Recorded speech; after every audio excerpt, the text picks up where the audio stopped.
ఫిదా అయిపో అందరు అవ్వాల్సిందే. ఎందుకంటే అంత బాగా రైటింగ్, అసలు అంత బోర్డు పైన రాస్తూ ఉంటే అలాగే చూడాలనిపించేది. ఇంకా మ్యాథ్స్ సార్ మంచిగా ఎక్స్ప్లెయిన్ చేసేవాళ్ళు. ఇంకొక మెథడ్లోనే కాకుండా ఇంకా 2 మెథడ్స్ అట్లా కూడా అర్థమయ్యేలా చెప్పేవాళ్ళు.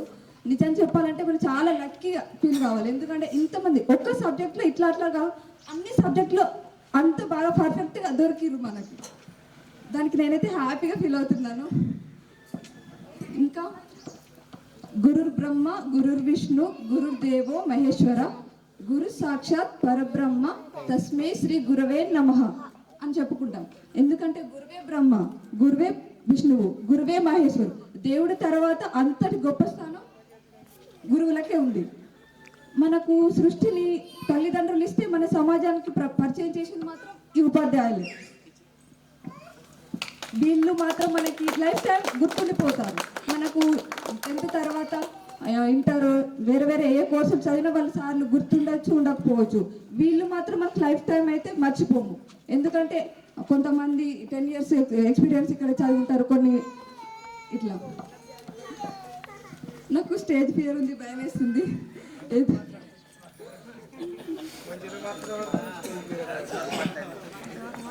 ఇంకా సోషల్ సార్ దేవేందర్ సార్ వచ్చారు, కాకపోతే మళ్ళీ వస్తాను వెళ్ళారు, పని ఉందని వేరే స్కూల్కి.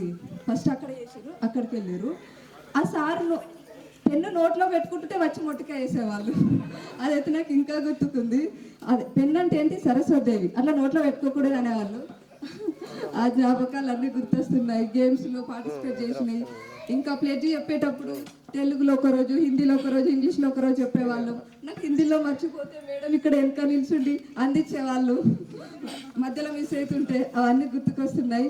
ఇంకా క్విజ్ కాంపిటీషన్లో పార్టిసిపేట్ చేసినాయి. ఇంకా టీచర్స్ డే రోజు సబ్జెక్టు నేను మ్యాథ్స్ చెప్దామని, నాకు సబ్జెక్ట్ కావాలని నేను ఉంటే హెచ్ఎం లేరు అని 10th క్లాస్లో నాకు సబ్జెక్ట్ ఇవ్వకుండా హెచ్ఎం లాగా ఉంచేసారు.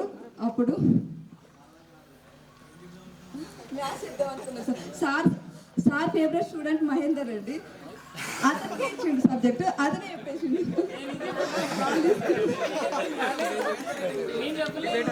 రంజిత్ వరకు నేను చెప్దాం అనుకున్నా.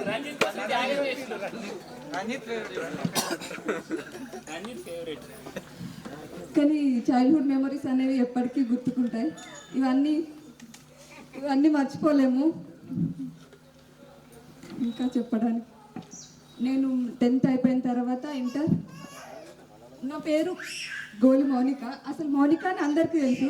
నాకు సర్నేమో ఇంటి పేరు గోలి. నాకు అసలు గోలి అంతా ఇష్టం ఉండేది. కానీ మేడం మాత్రం గోలి అని పిలుస్తుంటే ఇంకా వినాలనిపించేది. నాకు ఎప్పుడు ఇష్టం ఉంటుండే. ఎప్పుడు మేడం ఎక్కడన్నా కనిపించినా గోలి అంటుంటే ఇష్టం ఉంటుండే. టీచర్స్ డే రోజు కూడా మేము అందరం ఫొటోస్, టీచర్స్ తోటి, ఫ్రెండ్స్ తోటి అందరం ఫొటోస్ దిగిన తర్వాత నాకు మేడం తోటి దిగాలనిపించి ఫోటో దిగిన తర్వాత కూడా మేడం ఒక కాపీ తీసుకున్నారు, నేను ఒక కాపీ తీసుకున్నాను. మామూలుగా అయితే మన గురువులు కాబట్టి మనం దాచిపెట్టుకొని ఆల్బంలో పెట్టుకొని ఉంచుకుంటాం. కానీ ఒకసారి 10th చందుర్తిలో ఉండంటే 10th ఎగ్జామ్స్ అయిపోయిన తర్వాత మేడం వాళ్ళ ఇంటికి వెళ్ళాం. మేడం వాళ్ళ ఇంటికి వెళ్తే మేడం ఆల్బమ్ ఇచ్చారు చూడమని. ఆల్బమ్ ఇస్తే అందులో మేడంది నేను దిగిన ఫోటో చూసి షాక్ అయినా. మేడం మీ ఫోటో మీరు భద్రంగా ఇట్లా దాచిపెట్టుకున్నారా మేడం అని అనిపించింది. అంటే మేడము అంత ప్రేమగా చూసేవాళ్ళు అన్నట్టు. మళ్ళీ ఇంకా సార్ వాళ్ళైనా మేడం అయినా కానీ మార్నింగ్ నుంచి ఈవినింగ్ వరకు వాళ్ళ పిల్లలతో కంటే ఎక్కువ టైం స్పెండ్ మనతోనే చేసేవాళ్ళు.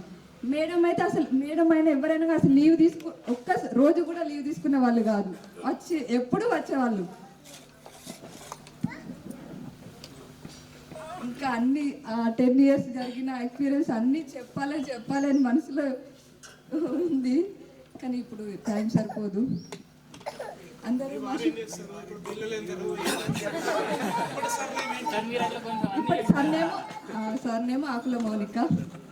ఇక్కడే అత్తమ్మ వాళ్ళది, మా సార్ వాళ్ళది ఇక్కడే గోస్కులపల్లె. మా సార్ హైదరాబాద్లో జాబ్ చేస్తారు. 2 బాబులు. పెద్ద బాబు 5 years అంకిత్, యూకేజీ. చిన్న బాబు ఇప్పుడు 9 months. కన్స్ట్రక్షన్ ఫీల్డ్లో అకౌంటెంట్ చేస్తాను.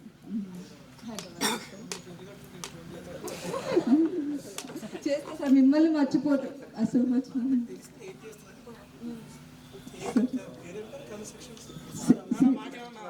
ప్రైవేట్